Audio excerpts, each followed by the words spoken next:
لا إله إلا الله، لا إله إلا الله، لا. بسم الله الرحمن الرحيم. إن الحمد لله نحمده ونستعينه ونستغفره ونعوذ بالله من شرور أنفسنا ومن سيئات أعمالنا.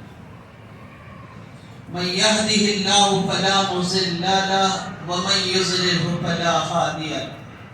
وأشهد أن لا إله إلا الله وأشهد أن محمدا عبده ورسوله. أما بعد فإن خير الحديث كتاب الله وخير الهدي هدي محمد صلى الله عليه وسلم وشر الأمور محدثاتها وكل محدثة بدعة وكل بدعة ضلالة وكل ضلالة في النار.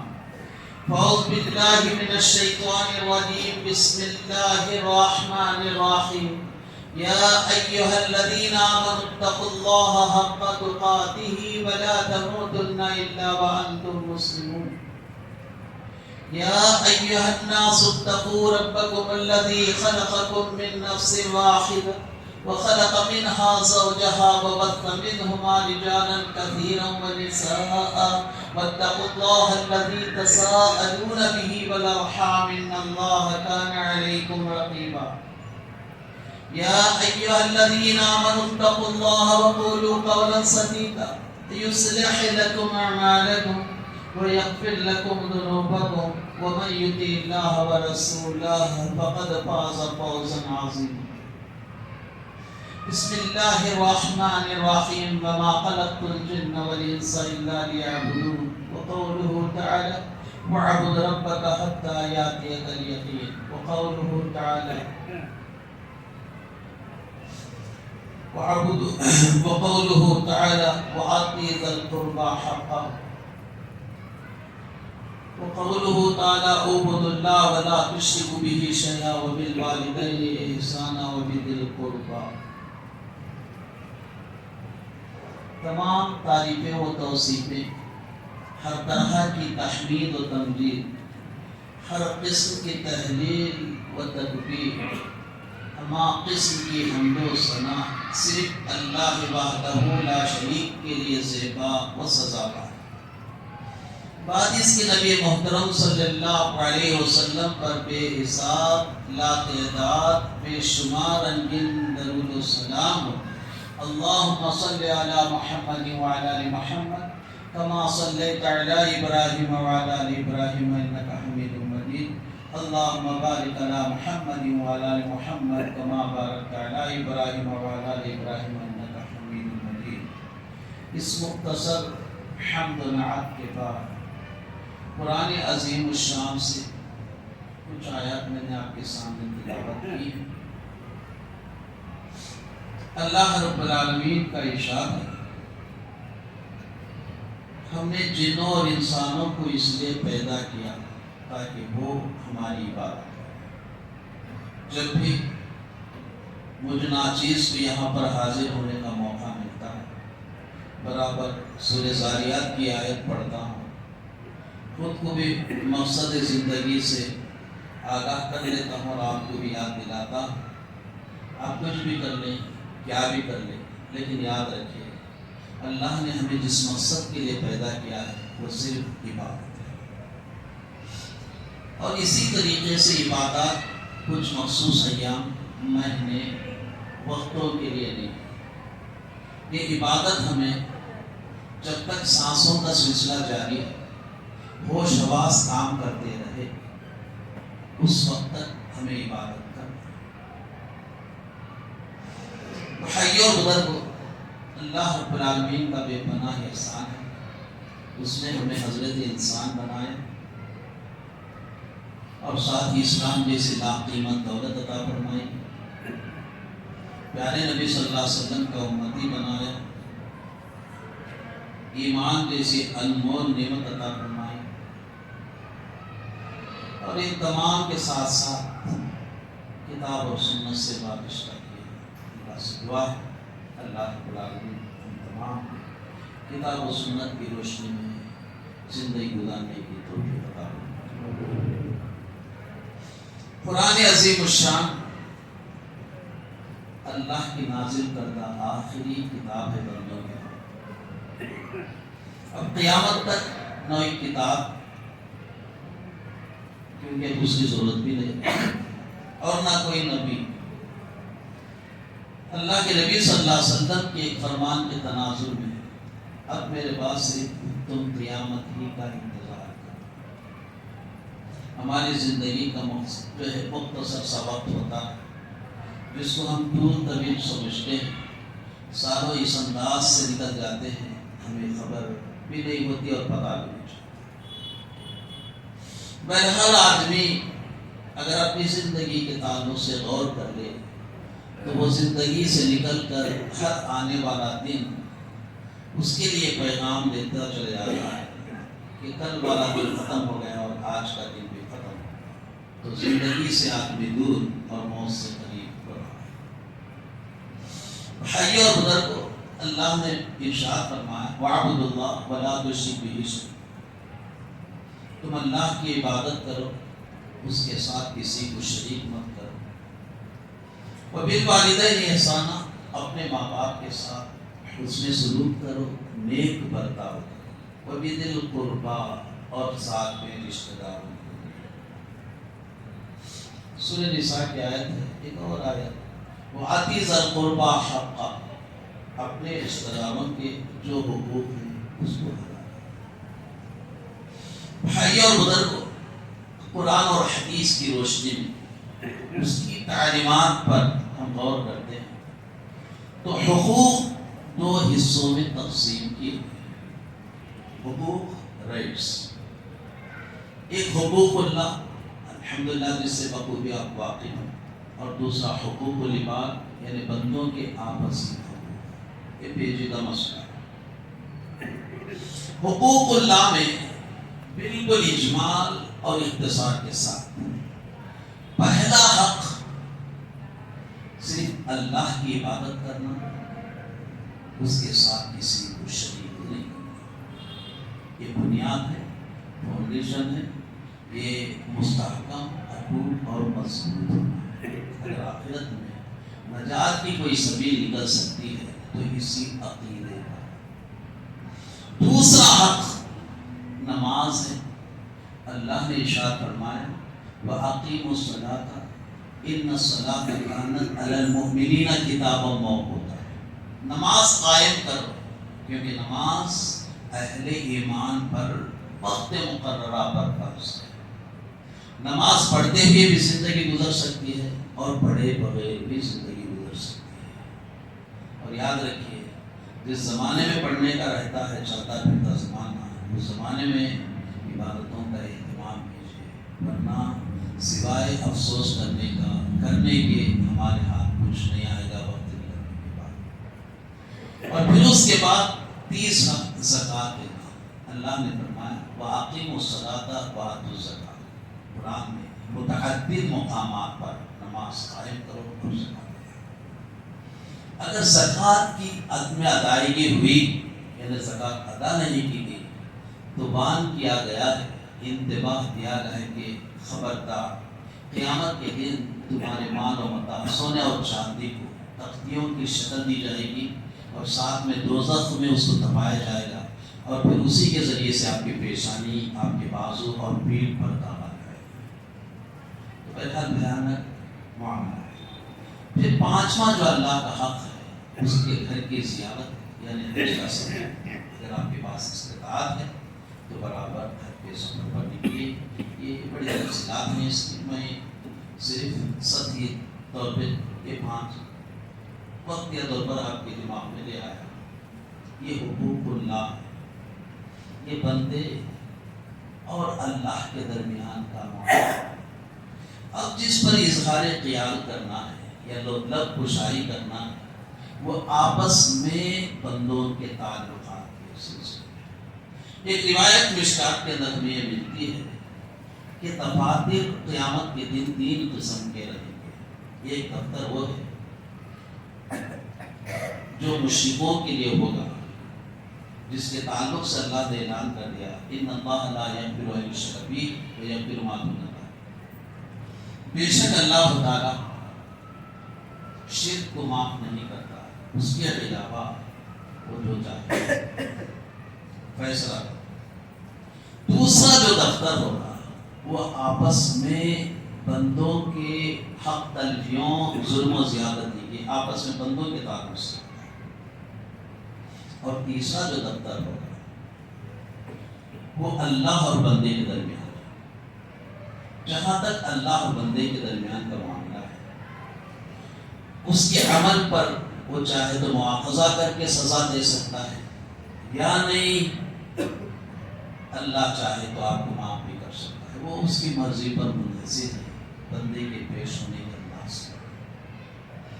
حقوق العباد کا جو معاملہ ہے بندوں کے آپس سے، کچھ بھی اگر ہم سے زیادتی ہوئی کسی بھی طرح، تو دنیاوی زندگی میں اس کی تلافی کر لینا بہتر ہے، ورنہ آخرت میں نیکیوں کی شکل میں اس کو دینا ہوگا۔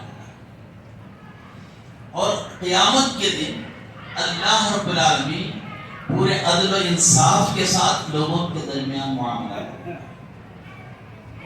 ہر مظلوم کی مکمل فریاد رسی کی جائے گی۔ حدیث میں اللہ کے نبی صلی اللہ علیہ وسلم فرماتے ہیں، راوی حضرت ابو ہریرہ رضی اللہ عنہ، لَتُؤَدُّنَّ الْحُقُوقَ إِلَىٰ أَهْلِهَا حَتَّى يُقَادَ لِلشَّاةِ الْجَلْجَاءِ مِنَ الشَّاةِ الْقَرْنَةِ۔ قیامت کے دن اہل حق کو ان کا حق دیا جائے گا، یہاں تک کہ آپ صلی اللہ علیہ وسلم نے فرمایا، مسلم کی روایت، یہاں تک کہ ایک سینگ والی بکری سے بے سینگ بکری کو، جو جس پر کہ سینگ والی بکری نے زیادتی کی، قیامت کے دن اس کا بھی بدلہ دلایا جائے گا۔ ایک چونکہ یہ اس انداز سے، یعنی حیوانوں اور جانوروں کے ساتھ جب یہ بات ہوتی ہے تو ہم تو حضرت انسان ہیں کہ اللہ رب العالمین اگر ہم یہاں آپس میں زیادتی کریں گے تو کیا آخرت میں ہم بچ پائیں گے؟ جب جانوروں کا جب مواخذہ ہو سکتا ہے اور بدلہ دلا کے معاملے کو رفع دفع کیا جا سکتا ہے، تو بدرجہ اولا ہمارے سے بھی مواخذہ ہو سکتا ہے۔ ایک اور مسلم شریف کی روایت ہے، بات کو اور واضح کرتی ہے، اور اس حدیث کو غالباً آپ نے مختلف جماعات اور بیانات میں سنے۔ راوی حضرت ابو ہریرہ رضی اللہ کے نبی صلی اللہ علیہ وسلم نے ایک موقع پر صحابہ کرام کو مخاطب کرتے ہوئے فرمایا، اتدرون من المفلس، اے میرے صحابیوں، کیا آپ مفلس کے تعلق سے جانکاری رکھتے ہو؟ مفلس، صحابہ کرام نے کہا، اے اللہ کے نبی صلی اللہ علیہ وسلم، المفلس فینا من لا درہم لہ ولا متاع، مفلس ہمارے پاس اس شخص کو کہا جاتا ہے جس کے پاس درہم نہ ہو اور نہ ہی کوئی ساز و سامان، غریب آدمی، محتاج آدمی، ضرورت مند آدمی، یعنی کنگال قسم۔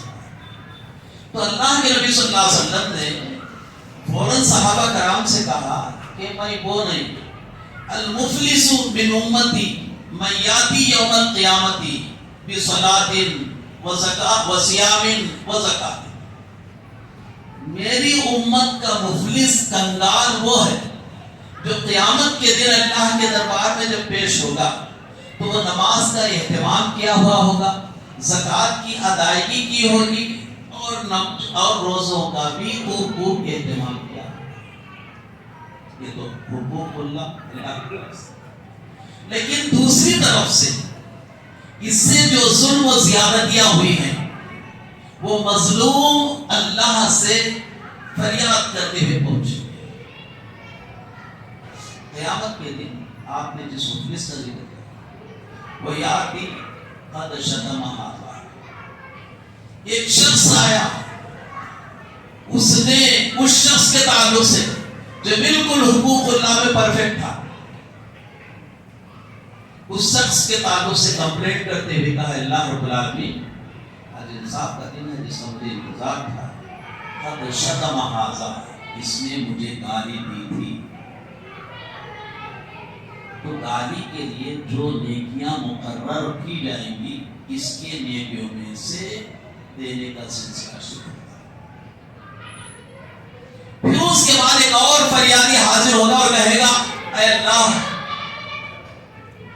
قد ضرب ھذا، اس نے مجھے خواہ مجھے مارا تھا، اس دن تو میں کچھ نہیں دے سکا، آج مجھے بدلا چاہیے۔ پھر بھی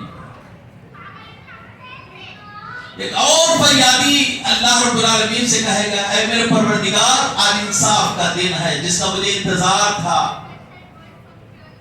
قد قذف ھذا، اس نے مجھ پر الزام لگایا تھا۔ مختصر الفاظ میں دنیا میں چور نہیں تھا لیکن چور کے نام سے مجھے مشہور کیا، میں نے چوری کی۔ پھر اس کے بعد ایک فریادی آئے گا اور کہے گا قد اکل مال ھذا، اس نے میرا مال ہڑپ کر لیا تھا۔ ایک اور فریادی آ کر کہے گا قد سفک دم ھذا، اس نے خون کر دیا تھا۔ تو بہرحال اللہ کے نبی صلی اللہ علیہ وسلم نے ترتیب وار ان باتوں کو بیان فرمایا، فیوتا ھذا من حسناتہ وھذا من حسناتہ، جس کے خلاف میں ایک کمپلینٹس آ رہے ہیں، شکایتیں پہنچ رہے ہیں، نیکیاں دیتے چلے جائیں گے۔ فَإِن فَنَيَتْ، اگر نیکیاں ختم ہو جائیں اور فریادیوں کی آمد کا سلسلہ جاری ہو تو اُقِذَ خَطَایَاهُمْ ثُمَّ طُرِحَتْ عَلَیْهِ، اب نیکیاں تو ہے نہیں دینے کے لیے، تو پھر فریادیوں کے جو گناہ ہوں گے وہ اس کے سر مونڈے جائیں گے۔ ثم طرح فی النار، پھر وہ دوزخ کے حوالے، پھر دوزخ میں ڈال دیا جائے گا۔ روایت کے حدیث مسلم ہے، چونکا دینے والی، کسی کو گالی دی، کسی کو مارا، کسی کا مال ہڑپ کر لیا اور یہ سمجھتا رہا کہ میرا کوئی پوچھنے والا نہیں، میں جیسے چاہے کر سکتا ہوں۔ ہو سکتا ہے اپنے کر و فر کی وجہ سے، اپنے رعاب کی وجہ سے، اپنے شان و شوکت کی وجہ سے یہاں چل جائے، لیکن آخرت میں ایسا ہونے والا نہیں ہے، آپ کو نیکیوں میں چلانا ہوگا۔ تو آپ صلی اللہ علیہ وسلم نے فرمایا میری امت کا کنگال یہی ہے، میری امت کا مفلس یہی ہے کہ حقوق اللہ کی طرف سے پورا اس کو سپورٹ تھا لیکن حقوق العباد میں تھا۔ اسی طریقے سے بھائیو بزرگو، اللہ کے نبی صلی اللہ علیہ وسلم کا دستور یہ ہوتا تھا کہ جب کسی لڑائی سے فارغ ہو کے آتے تو پھر اس کے بعد صحابہ کرام سے کہتے کہ دشمن جو مال چھوڑ کر بھاگا ہے، جو مال ان کا کلٹ کیا گیا ہے، اکٹھا کیا گیا ہے، وہ تمام فلاں جگہ لا کر ڈال دیں تاکہ مسلمانوں میں وہ مال غنیمت تقسیم،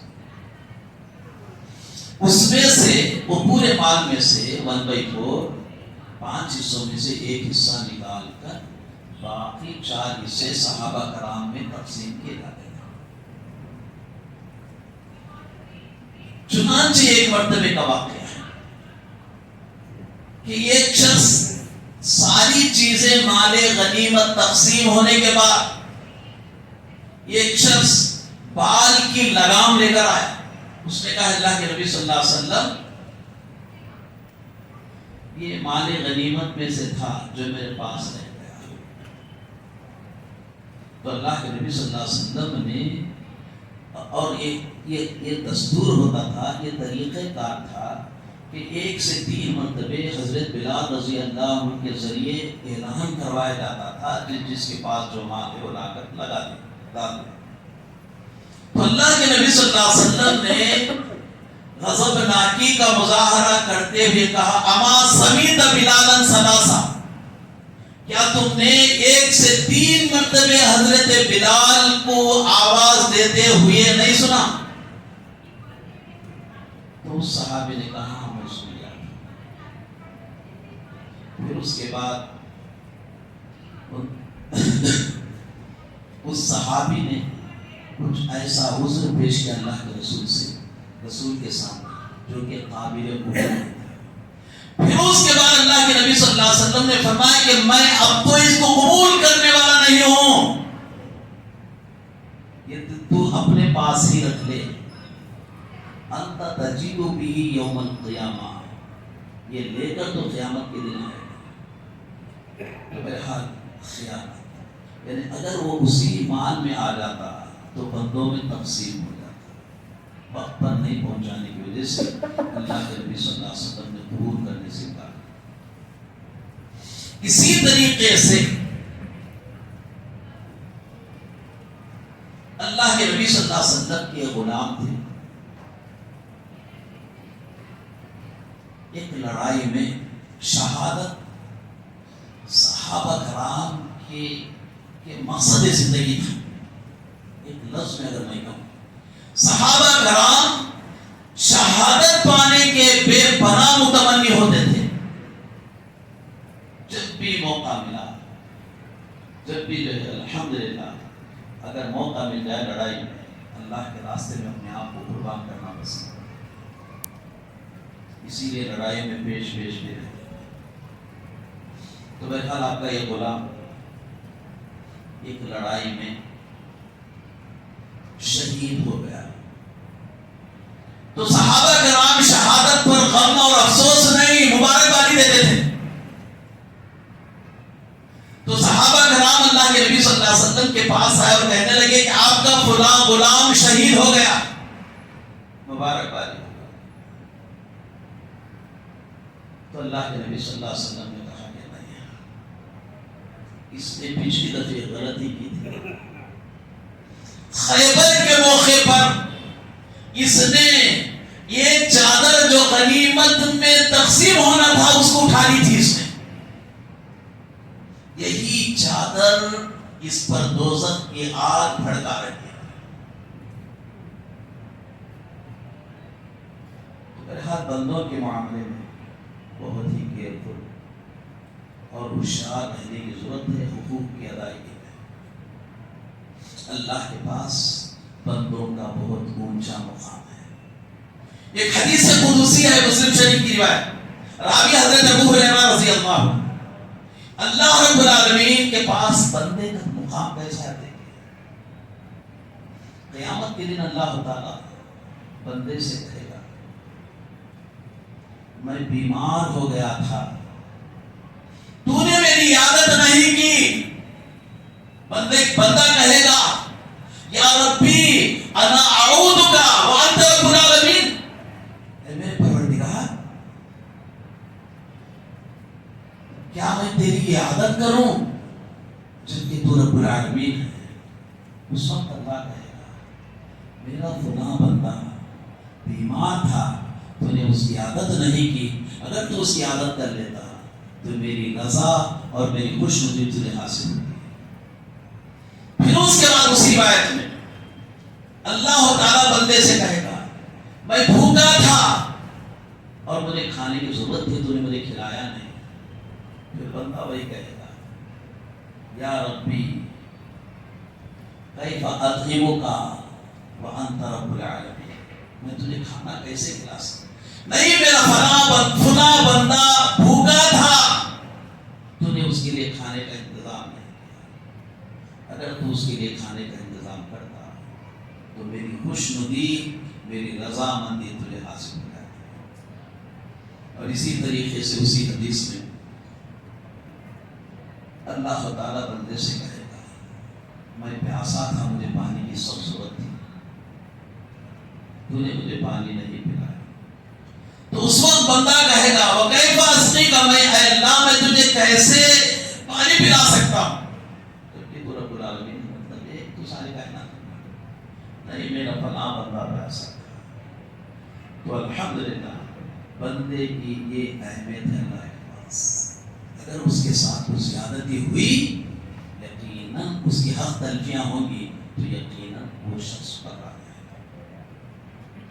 حضرت عمر ابن خطاب، بخاری کی روایت ہے، حضرت عمر ابن خطاب رضی اللہ عنہ سے روایت ہے، وہ کہتے ہیں کہ اللہ کے نبی صلی اللہ علیہ وسلم کے پاس چند قیدیوں کو لایا گیا.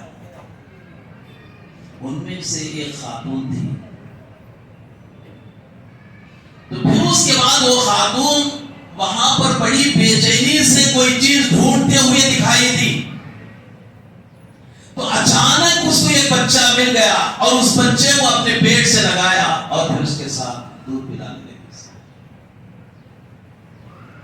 اللہ کے نبی صلی اللہ علیہ وسلم نے صحابہ کرام سے کہا کیا یہ عورت اس کا بس چلے تو کیا اس کو دوزخ میں ڈالے گی, آگ کے حوالے کر دے گی؟ صحابہ کرام نے کہا کہ نہیں, اگر اس کے بس میں ہو تو ہرگز ایسا نہیں ہوگا. تو پھر اس کے بعد اللہ کے نبی صلی اللہ علیہ وسلم نے فرمایا اللہ رب العالمین اس سے کہیں زیادہ رحم دل ہے, وہ کیسے اپنے بندوں کو دوزخ میں ڈالے گا.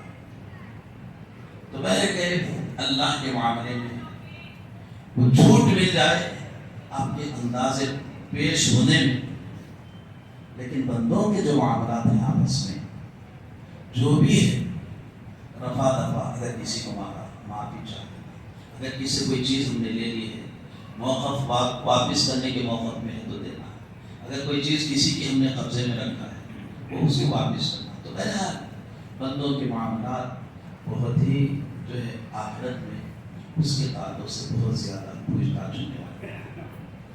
اور اسی طریقے سے والدین کے حقوق ہیں, پھر اسی طریقے سے اڑوس پڑوس کے حقوق ہیں, رشتہ داروں کے حقوق ہیں, پھر اس کے ساتھ ساتھ اولاد کے حقوق ہیں. یہ تمام ایک طویل فہرست ہے. میں صرف آپ کو حقوق کی اہمیت پر ہی چند باتوں میں نے آپ کو اشارہ کیا ہے. حقوق کی ادائیگی میں اگر کوتاہی ہوئی بندوں کے آپسی معاملات میں, اگر آپ نے کسی کو گالی دی یقیناً وہ آپ کو آخرت میں وصول کر دے گا, جو حدیث میں آپ کے ساتھ. یعنی کبھی ایسا ہوتا ہے کہ آدمی غلط بولنے یا خود بھی زیادتی کرنے کا جب عادی ہو جاتا ہے تو ایک سٹیج پر آ کر انہیں ظلم کرتے ہوئے بھی ایسا محسوس کرتا ہے کہ یہ کوئی ظلم نہیں ہے. یہ بالکل کیا ہے, سمجھ کا دیوالا پن, بلکہ اب ہم زیادتی کرتے ہوئے اگر اس کو زیادتی نہیں سمجھ پا رہے ہیں تو یہ دماغ کا دیوالیہ پن ہے. تو پہلے میں اپنی بات کو یہی پر ختم کرتا ہوں. اللہ کی عبادت کیجیے, اس کے ساتھ کسی کو شریک مت کیجیے, اور پھر اس کے ساتھ ساتھ والدین کے ساتھ اچھا سلوک, رشتہ داروں اور قرابت داروں کے ساتھ نیک برتاؤ کرنے کی کوشش کیجیے. حقوق بہت زیادہ پوچھتا ہے. ایک مسلمان کے دوسرے مسلمان پر 5 حق ہیں. جب ملے سلام کریں, دعوت دے قبول کر لیں, اگر چھینکے جواب دے, بشرطے کہ وہ الحمدللہ بولا. انہیں چھینکنے والا الحمدللہ نہیں بول رہا, آپ بھی الحمدللہ بولتے رہے, ناٹک ہو نہیں ہوگا. چھینکنے والا اگر الحمدللہ بول رہا ہے تو آپ بھی الحمدللہ. اور پھر اس کے ساتھ ساتھ اگر بیمار ہو تو عیادت کرے, اگر انتقال ہو جائے جنازے میں شرکت کرے. یہ عام حقوق ہے جو ایک مسلمان کے دوسرے مسلمان پر اللہ رب العالمین ہم تمام کو حقوق و لباس کی اہمیت کو سمجھتے ہوئے اس کو تمام حق ادا کرنے کی توفیق عطا فرمائے. اللہ ہماری نظروں کو نظر انداز فرمائے, دنیا آخرت کی فتنوں سے ہماری حفاظت فرمائے. اللہ میں جو بیمار ہیں ان کو شفا عاجلہ سے نصیب فرما, جو لوگ چل بسے انہیں کروٹ جنت نصیب فرما, اپنی جوان زندگی نصیب فرما. پچھلے دنوں یہاں کے مصلی انتقال کر گئے اچانک, جو ہے اللہ سے دعا, ساجد ان کا نام ہے, اللہ سے دعا ہے اے الہ العالمین اس مرحوم کی نیکیوں کو قبول فرما, گناہوں کو درگزر فرما, آنے والی منزلوں میں آسانی عطا فرما, ہر طرح کی پریشانی سے نجات نصیب فرما. اللہ بسمات اعلان صبر جمیل عطا فرما اور اس مرحوم کی بے پناہ مغفرت فرما. اللہ آئے دن کے ہمارے خلاف, آئے دن جو ہمارے خلاف میں جو سازشیں, جو منصوبے بنائے جا رہے ہیں مختلف انداز میں, ان تمام ناصور منصوبوں سے ہمیں محفوظ فرما. دنیا آخرت کی فتنوں سے ہماری حفاظت فرما. ہمارے بیوی بچوں کو ہمارے آنکھوں میں ٹھنڈک بنا, حلال طریقے سے کما کر حرام طریقے سے بچنے کی نیک توفیق عطا فرما. حقوق کو کما حقہ سمجھنے اور اس کو ادا کرنے توفیق عطا فرما. سبحان ربک رب العزت عما یصفون وسلام علی المرسلین والحمد للہ رب العالمین.